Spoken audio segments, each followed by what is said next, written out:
An interesting thing about human beings is what we need to experience in order to trust someone, to like someone.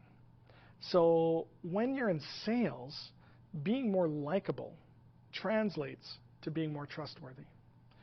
Now, obviously, we all have our own nature, and some of us are likable, some of us are not as likable. There's a whole spectrum of likability that exists. However, there are a few key tactics that you want to do in order to be more likable and therefore more trustworthy and build rapport in a sales call. One of those things is smiling, even if it's over the phone. You want to make sure that you are smiling while you're talking. If you're smiling, it comes through. People generally like other people that are happier, more positive. If you ask yourself your closest friends, the people you like to spend your time with, what is it about them that you like so much?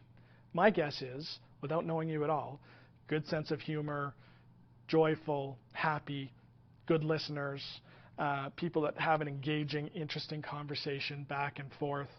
They don't dominate the conversation. They aren't grumpy. They're not frowning all the time.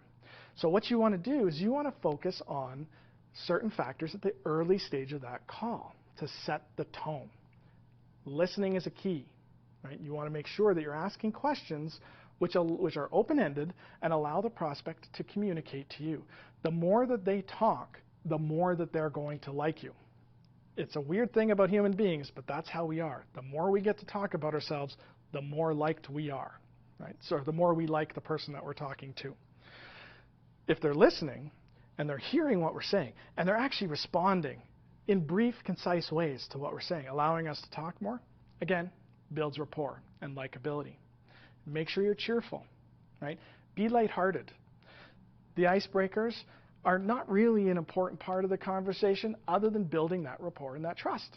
So you want to be smiley, happy, lighthearted, talk about things that are light, be positive, ask some interesting questions that the person gets an opportunity to talk about themselves a little bit, and do that for the first few minutes of the call. Don't worry about what it is that their company does and what it is that your company does. Only worry about focusing on that rapport and trust by getting that prospect to talk a little bit more than you. If they can talk 70-80% of the time for that first 2/3 of that call, then your odds of making a sale actually go up exponentially.